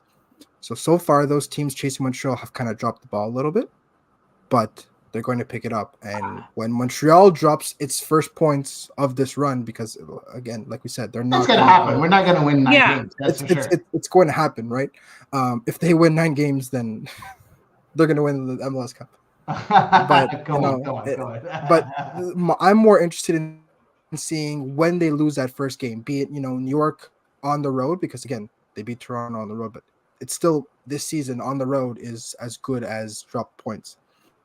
Or if it's at home when they come up against a really tough team in a low block, how do they respond when they drop these points and when they have the performance a poor performance, and do they let it completely unravel their playoff bid? Mhm. Eve, let's look at the fixtures Okey-doke. until the end of at the end of the season. We're playing New York City FC in Yankee Stadium the 30th. Ew. Columbus Thank you, Crew on the Stephen. 2nd of September, Saturday. We have Chicago on the 16th, Cincinnati on the 20th, Atlanta on the 23rd in Atlanta, Orlando in Orlando on the 30th, the 4th against Dynamo, the 7th against Portland, and the 21st for the last game of the season in Columbus. Mhm. Which game is the most important game if you had to choose one? Chicago, obviously. Yeah, and you agree with Salam, who says, I think Chicago for now, we should win against Chicago. Yep, absolutely. Yeah, I mean, Chicago is, the rest of those teams are either in the Western Conference or can be very secure. And I think New York City, it's just way too far for them to think remotely about playoffs. I think they're just too far behind. Love it. Love it. So yeah, the other teams I think are pretty secure in their place, but Chicago is obviously the closest opposition right now for Montreal in the battle for playoffs. So 100% them. If that's a 6-pointer. Sorry, but Elias, I'm gonna have to ask another question to Eve. Let's take a look at the standings again. You said that New York City FC is so far from the playoffs, but look at the 14th spot. Are they too far from the playoffs? We talked about this last week, They're Hady. 14th. I know, but they won again, and without Messi, Inter Miami won again yesterday. He subbed in. Yeah, but still, they were winning when he subbed in, though. Mm-hmm. Yeah. No, that's true. The game-winning goal was already scored. Exactly. Yeah. Well, I mean, they have Tata Martino coaching them. He's no slouch. True. Now, it's going to be fun. Let's look at the scenarios that could happen. Elias, Montreal finishing 8th, Miami finishing 9th, with Montreal hosting Miami in Stade Saputo. Yeah. How likely is that scenario happening? I mean, if we're speculating wildly, I think that I think Messi, Busquets, and Alba have more than exceeded expectations. Everyone said, like, yeah, obviously Miami is not going to be the worst team in the league anymore. But, if they get close to a playoff spot, yeah, they did a good job, and then, pat them on the back, and then they get ready for next year. But the fact that they won the League's Cup, they're in the final of the U.S. Open Cup, and now, the way that they've gone about dismantling these teams, and not just that, the fact that, these 3 players are playing at the level that is expected of them and then some, but they've seemingly brought this, not seemingly, they've brought this confidence to everybody else. Joseph Martinez has rediscovered his form. The entire team now is playing with this energy and this confidence about them because, you have these 3 world beaters on your team. And any 3 of them, if properly, at this point, are arguably the best player in their position in the league. If not, then they're like top 3, right? Yeah, so yeah. I think that when you bring these 3 players in, naturally they're so good, and all these 3 people are so good technically and so good as a part of a unit that they're going to make everyone else around them better. So, yeah, I think it's very likely that Miami makes the playoffs. I said that, or at least to play in. I said that Montreal is a playoff team. So if you put 2 and 2 together, the likelihood of them meeting is not ridiculous. I do think that, the likelihood of them meeting in Montreal and having everything like that, work together, is maybe a bit of wishful thinking on our part. But Of course it is. Of course it is, man. But based on what we've seen in the last month, it is no longer like a pipe dream, and it's now a very real possibility that Miami makes the playoffs, which means that it's entirely reasonable to think that, yeah, why not Montreal and Miami? Good. Will you be selling your ticket? I don't have a ticket. I'm going to be taking my press pass. No. I have really strong principles about this. Absolutely not. Love it. We see the mad Eve. No, I don't mess with that. I mean, don't get me wrong. I understand that some people might find themselves in a difficult financial situation, and it could be an opportunity for them. And I understand that sometimes there are people who might need to, but yeah, no, for me, I don't need to sell my ticket. I don't need the money or anything like that. So yeah, no. If that happens, do we play it in the Big O, Eve? I would think no. I think if I'm not mistaken, like Gabriel Gervais already came out and said something to that effect. Like they're not just going to move it to the Big O just cause. And I mean, other teams haven't moved their matches. I agree. To alternatives. So no. But how many teams have alternative stadiums though? Well, not a lot. Not a whole ton, no. But I'm sure arrangements can be made. I think if you keep, the capacity at 19,619, I think the tickets are going to be so expensive. Very, very expensive. I think the cheapest ticket is going to be at $500. Especially Messi in the playoffs. Yeah. Yeah. That's going to be interesting. It's his first playoff game. No. Let's wait and see if that's going to happen. We'll do a small... Yeah, I don't like you guys trying to talk this into existence. I feel like you're jinxing us. It's okay. But I already made my peace with Montreal not making playoffs anyway, so... We will talk about this every week.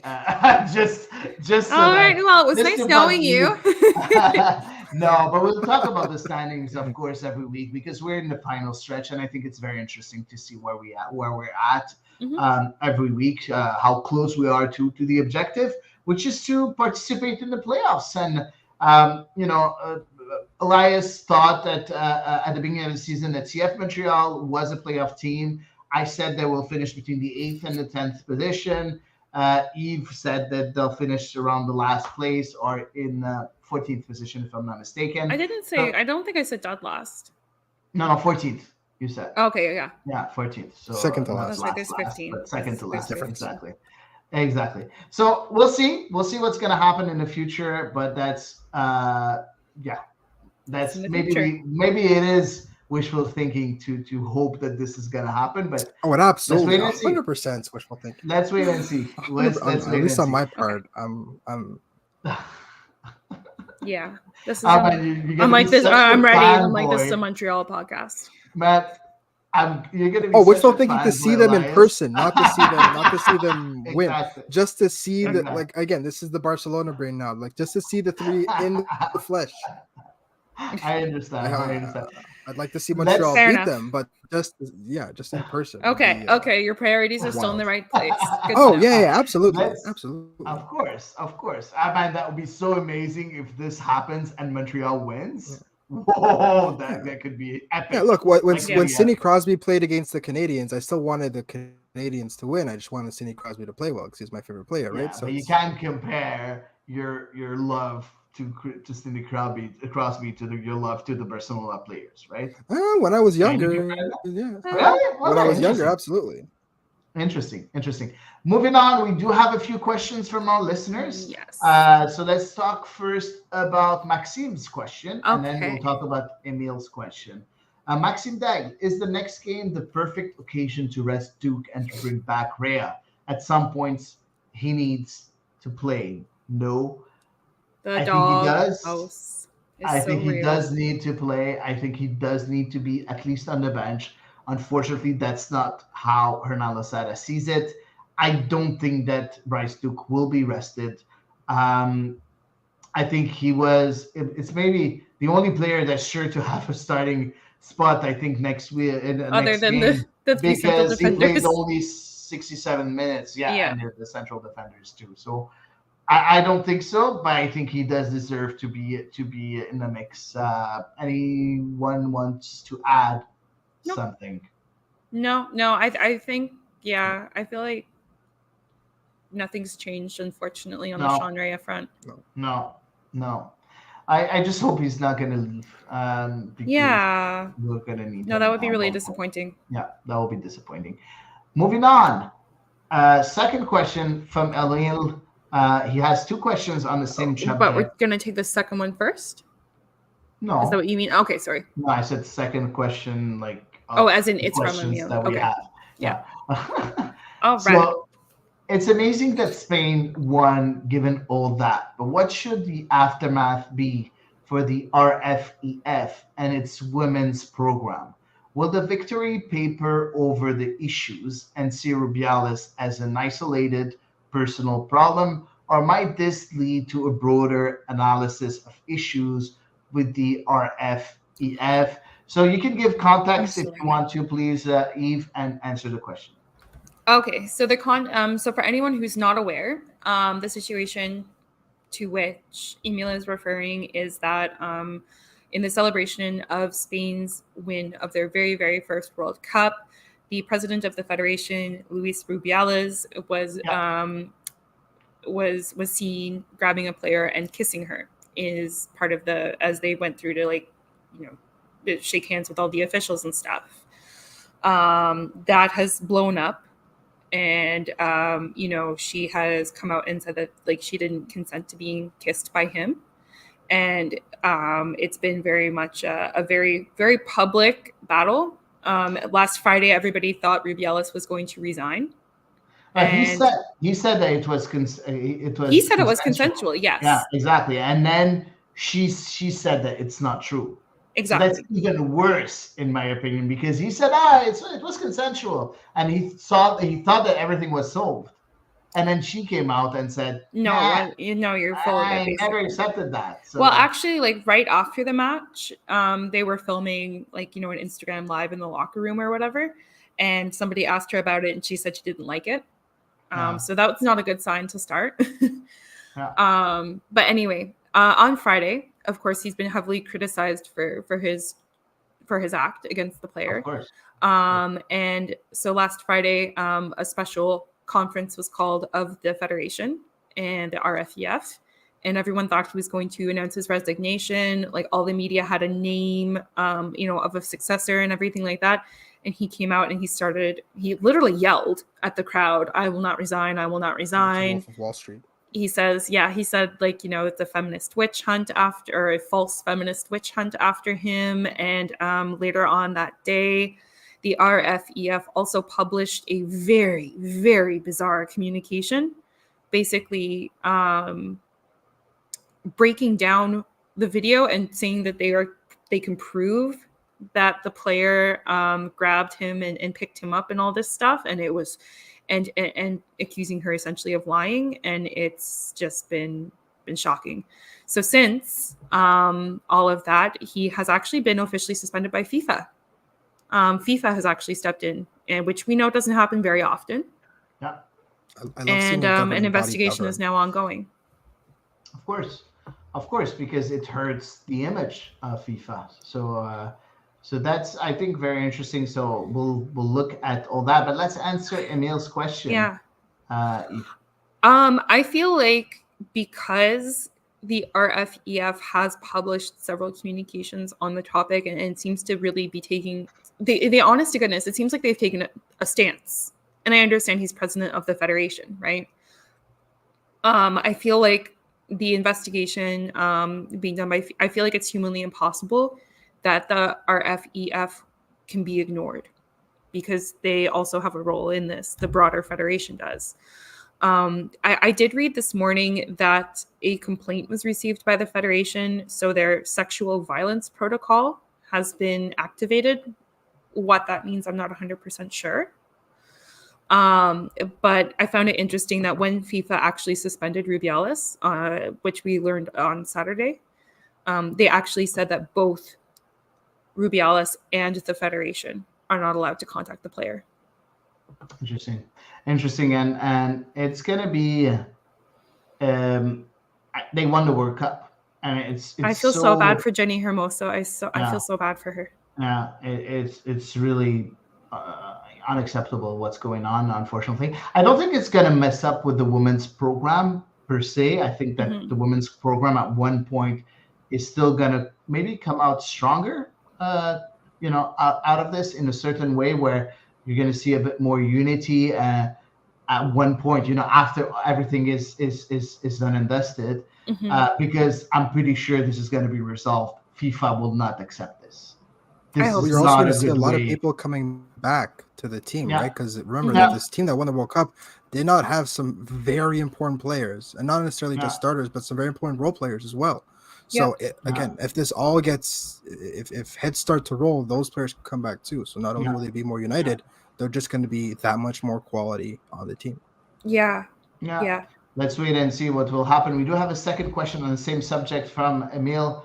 coming back to the Spain victory, given what's now emerged about Rubiales, especially the Liga's president letter saying he's been a misogynistic jerk for years, how do we analyze the conflict between the players and the coach and the subsequent victory? Eve, go ahead. It's so complicated. So, Jorge Vilda, the coach of the Spanish women's national team, he hasn't necessarily been criticized for gestures like those that Luis Rubiales made. However, there's a group of 15 players who essentially refused to represent their country and said they would not play for Vilda because they consider him to be an abusive coach, and he uses the way that he manages his players is not right. So obviously he's been supported by the federation throughout all of this, or throughout all of this controversy, because they published last year, the 15 players, their declaration against him. And actually, the day that Spain won, the Spanish Federation did a tweet and said Vilda in, and it was really, really poorly received because, as is generally the case, folks tend to lean on the side of the players. So it's bizarre to see, Vilda, when we look at if we come back to the Rubiales issues going on, he has himself, Vilda, put out a statement now stating that he trying to, I think, distance himself, quite frankly, from Rubiales, and of course. And as well, yesterday, all of Vilda's coaching staff resigned. Yeah. And they published a communication, criticizing Rubiales and the federation. I think primarily Rubiales. So he currently has no staff. He has 15 players who categorically refuse to play for him. I'm not sure how he can continue on. And those are the world champions right now. It's so sad. It's so sad. It's so sad that we can't focus on the amazing accomplishment. Yeah. And you look at the women's game altogether with, what's happening in Canada, what's happening in Nigeria, what's happening. And you look at that and you're like, but the sport is growing so much. It's becoming such a big force. And the problems that we're addressing right now seems like problems from the last century, and it's just not normal. It's just unacceptable. So hopefully, everything will fall to place, and the normalcy will come back, or some sort of normalcy will come back at one point when everything is dealt with, because these issues need to be dealt with ASAP. In my opinion. I think we're done with the questions from our friends. We did just have one come in on a different topic from Salam. And just asked, do you have any news about Lassiter? Either of you? He's close to coming back, but it's still gonna be, I think, a week or two before he's like in the mix of the players that are chosen by Hernan Losada. So I would be very surprised if he's going to be on the bench on Wednesday, but I don't think he'll be in the starting 11. Saturday, it's a possibility, but we can't be sure, of course. Elias, do you have any other news? No, that's pretty much it, right? He's still doing solo work, but he's ramping it up. So hopefully he joins the squad this week, and he's on the bench at some point in the next few days. Yeah, for sure. All right. Good. So moving on, social media, my friends. Social media and Elias is Twitter back was busy. Go Excellent. ahead. Hold on.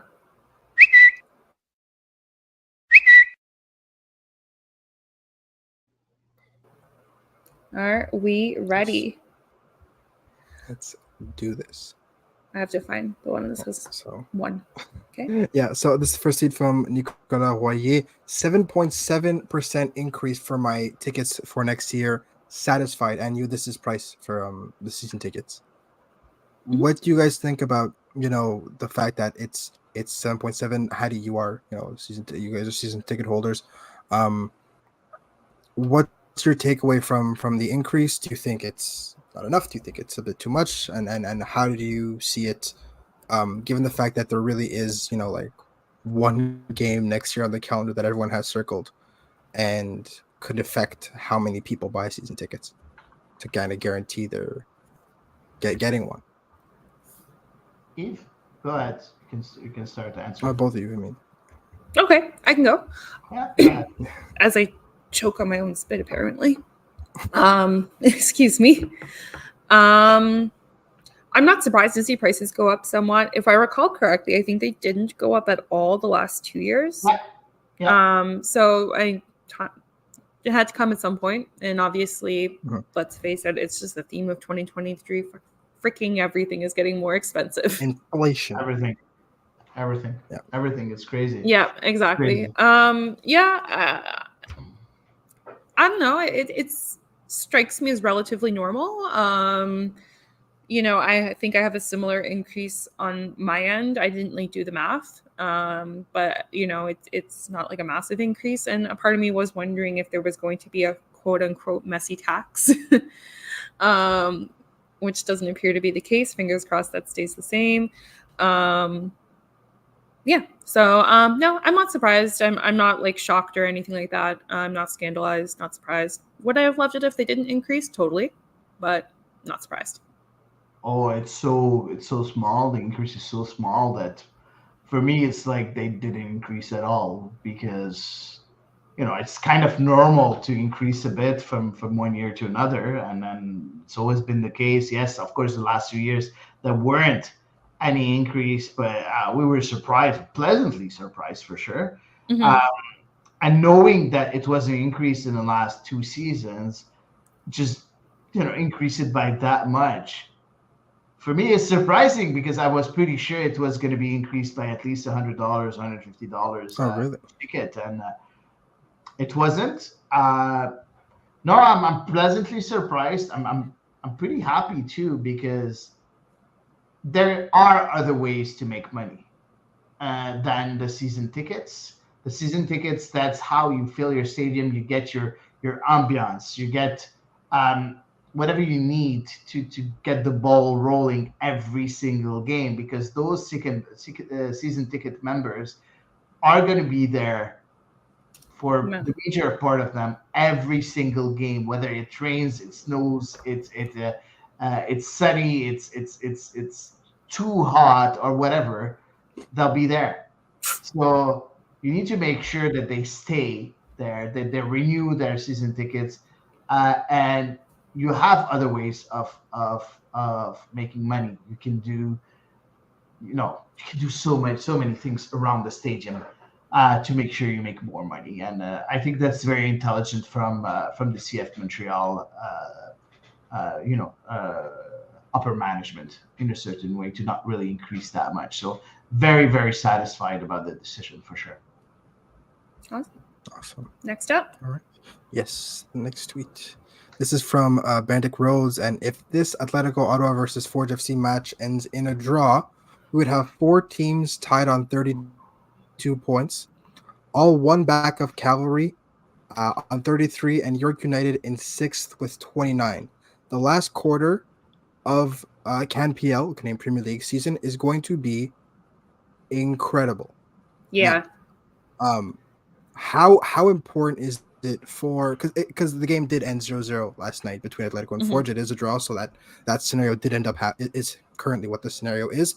How important is it in the league to not just have competition in it's not your feeder league, it's its own independent league, but how important is it also to just draw eyes to it as well? Because if you have one team running away with it, and then it's a foregone conclusion. But you have a 6-way title fight right now, and you're at this is not 5 games in and everyone's got a dozen points, whatever. This is now, we are in the thick of it. Oh yeah. How great is this for not just the league, but also for the ability to bring more eyes to absolutely the Canadian Premier League? Yeah, and there's still 11 games to go, right? At 32, there's still a decent chunk left. Yeah, so it's a drag race to the end. It's going to be awesome. Yeah. No, I love it. I love it. I think it's excellent.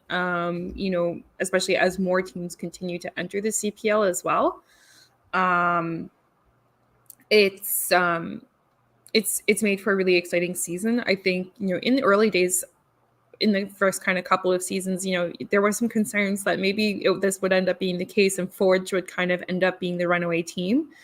But turns out that, other teams, even though Forge definitely, I think, probably got the formula right the quickest to success, other teams have now adjusted. And it's making for a literal bloodbath of a league. It's been a hot minute since I think we've seen anything as close competition as that in a league.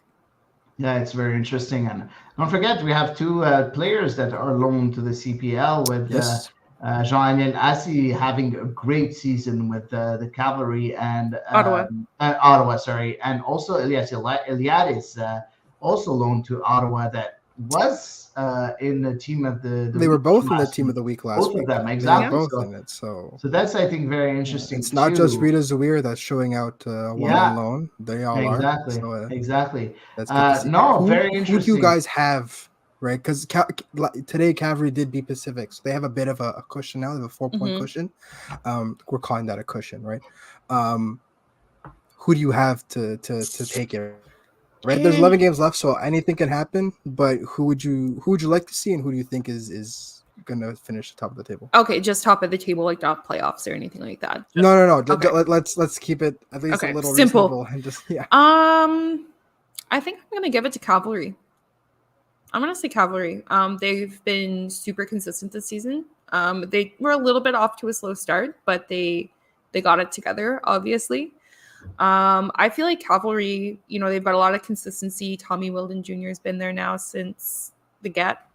Yeah, I just think they have a really solid squad, kind of back to front. I like them a lot. I rate them as a team in general. Obviously, they've even had success, selling players to Europe. So for me, Cavalry is, I think, the best positioned. Hady, what do you think? I would say Ottawa. I like their project. I liked what they've been able to do since they joined the league. They started with a completely different philosophy, thinking they could bring, Spanish players from the third and fourth tier and to come and dominate the Canadian Premier League. It didn't work. They brought a Spanish coach. It didn't work. And then they turned things around. They looked at the talent within Canada, and it started to work. Last year was already a very good step forward to that project, and this year they seem to be mature enough to go all the way, with a lot of Quebecers also in that team. So that's something that I'm always behind. So yeah, hopefully it's going to be Ottawa. You, Elias? I'm kind of in the same boat. I'd like to see Ottawa, Mhm. but I don't know. They are the most consistent. They are doing really well consistently, and they're finding ways to get results when they're in very difficult matches, which is important. And Ollie Bassett is just so good. Yeah, he's really good. And he's amazing. And I think at this point, when you have, like we talked about, right, a game winner, a match winner, a decider, and a game breaker, almost, if you will, in Ollie Bassett, when it comes down to the final run of games and you need the results, people like that will be so important. So yeah, I think I'd like to see Ottawa win, and I'm gonna back them to win. So I'm with Hady on this. Fair enough. All right, next up. On to the next one. Yes, this is from MLS Buzz. Red Bulls, formerly the Metro Stars, have been an MLS team. Have been a team since MLS came to be in the 90s. Sorry, I can't read now. The fact that they've been in that market for almost 30 years and are 10,000% going to have a more pro-Miami fan base than Nashville or Cincinnati, which are two new clubs, should be embarrassing. It's not just that it's pro-Messi, it's that this stadium is in the largest metropolitan area in the country, and this is the first time we're close to seeing the stadium full, and it's to support a player from the other team. It's normal for us who've watched the league for a while, but it's time for something to change here. And it's a good point, because if you noticed, when Messi scored last night, the crowd erupted. Oh, it was shocking. So I mean, it was all pink in the stadium. It was it ridiculous. was, I didn't realize they were it's going playing to in be New like that. York. Exactly, and it's going to be like that for maybe not all 3 years of Messi, but at least for the remainder of this year and maybe even next year for the teams that didn't get Messi this season. Honestly, I don't like the fact that the Red Bulls are pointed out because again yesterday at Stade Saputo, I've seen a couple of people wearing the Messi shirt and the Inter Miami Messi shirt. Yep. Oh yeah, I did too. So, but it didn't change. It didn't change who they cheered for, right? So my we question, don't know. I wasn't there. my Messi question wasn't to the there. both of you. My question to the both of you is: when Miami does come, be it in the playoffs this year or be like a little when bit they do come homicidal. in Montreal, Yep. given what we saw when Mexican teams come to town and it's 50-50, we saw it against Pumas, we see it in whenever Montreal's in the Champions League. What do you expect from the Miami game in Montreal, and what steps would you like to see the club take to maybe tilt the scales to have a more Montreal-leaning audience? I don't know how they can though, because I mean, if people buy tickets and then they choose to sell them for a profit to folks who are like, I don't see how the club can necessarily stop it. I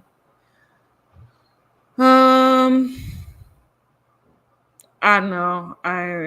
I don't have anything nice to say. Sorry about how I think it's going to be. You know what? Hady, I what think about you? there's no escape. There's no escape of it, right? Yeah. So it's gonna happen. Of course, the team, the most of the public is gonna be, the Messi fan base because he's not one of the greatest players in the history of the sport, if not the greatest. So, let's say one of the greatest because I don't want to get into that subject. No. But and it's quite normal. It's quite normal now for Montreal and for the club to turn things around. They need to win. It's as simple as that. Win on the pitch, and all those players, all those fans that came to cheer on Messi will say, hey, my city won against Messi and his team. And this is the way you can turn things into a positive outcome.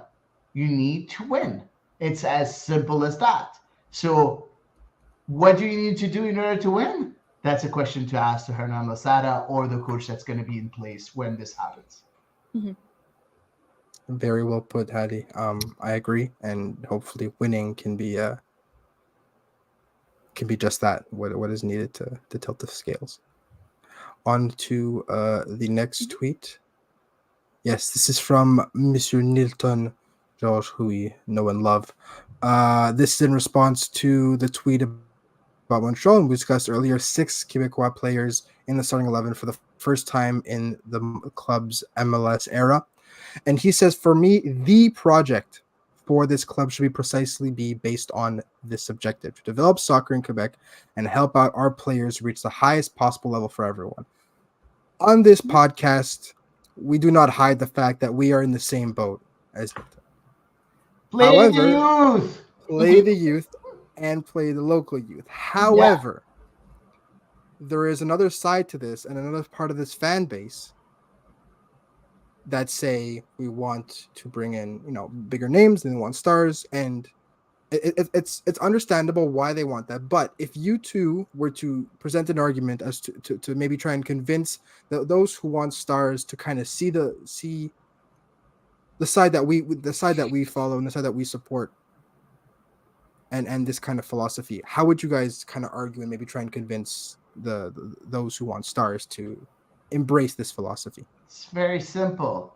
They have the lowest salary in the league and they're in the playoffs and they're winning with local talent. It's as simple as that. Win and you have the arguments. You need to win. And yesterday game, I'm just going to give you one thing and one example. Yesterday I had 2 friends that asked me for tickets. Okay, they're not, one is a soccer fan, the other one is not. And I brought their 2 kids with them.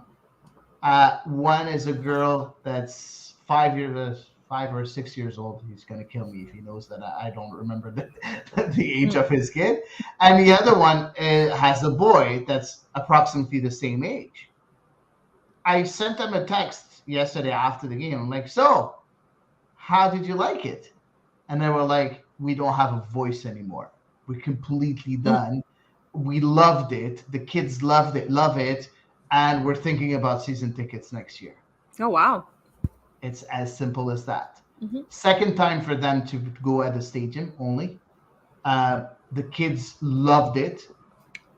This is how you convert kids into fans. It's as simple as that. You need to win.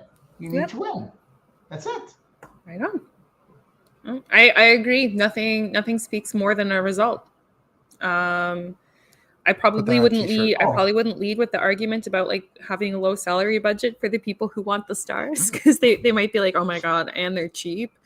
Yeah, but that's it. Are there? Do you need to target those people? Winning, and Matthew says winning not enough to bring Eurosnobs, but I don't care about the Eurosnobs. Honestly, I don't really care. They don't want to come. Let them not come. I just want to make sure that I bring other kind of people, more open-minded. And there's so many people, that I meet. Oh, you know what? Yeah, I saw your name. I know you a bit. I know that you cover soccer. What's going on with Montreal? And I'm like, you know what? They're very good this year. Why don't you come? And they're like, you know what? Yeah, I might come one day. So, and if they get better and it gets media attention saying that they're doing well, then those people will come to the stadium. And those people are the ones that you want to convert. Because the Eurosnobs are only going to watch Barcelona against Real Madrid, Bayern Munich against Barcelona. You're going to see Manchester City against Manchester United. They're never going to be interested into our product. It's as simple as that, because that's what they're interested in. They're interested in a very high level games, and it's okay. It's just not the people that you want to target.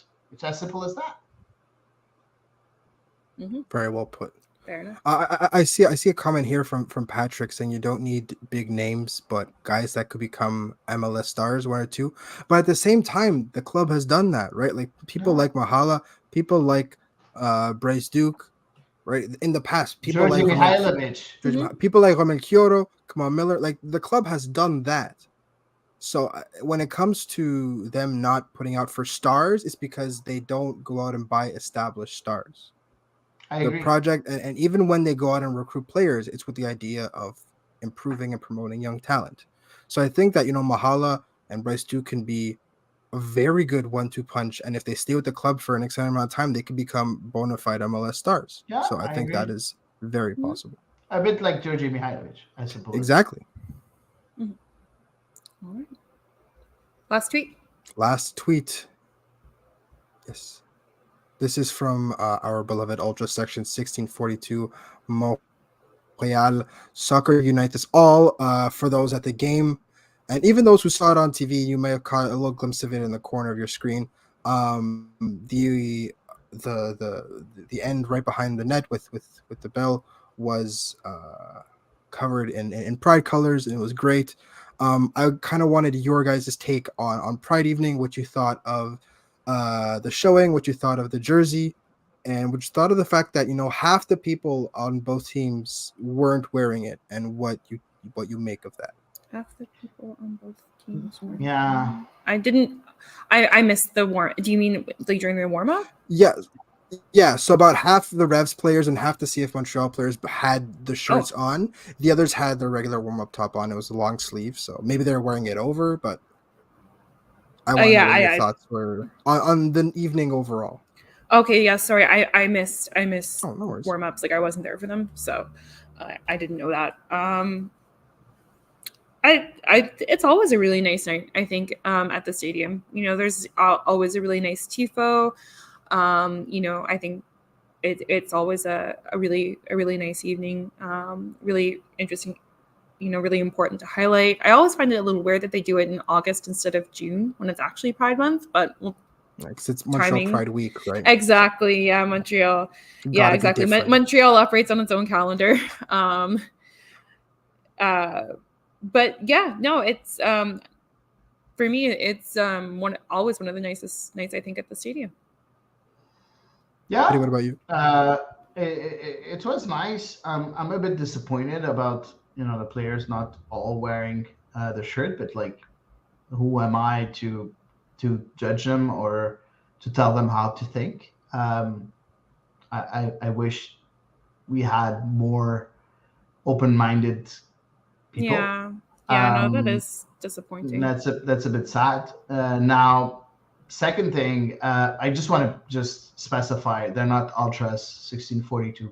It's just a supporters group. Very Supporters group, important. yes, not So Ultra. yeah, You're right. because they're not Important distinction. Ultras is a way of living the support the living the yeah a way of living your fan life in a certain way. So and they don't follow those rules. So it's two different things.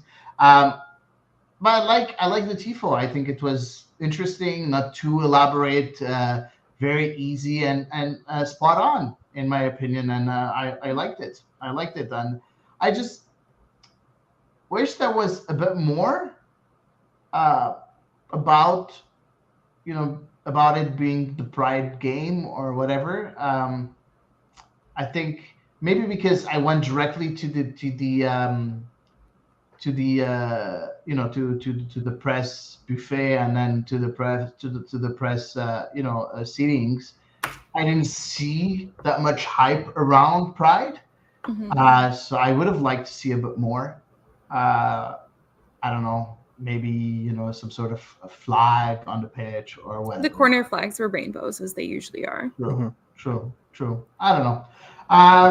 Yeah, I A think bit more I pomp think and circumstance. yeah, exactly.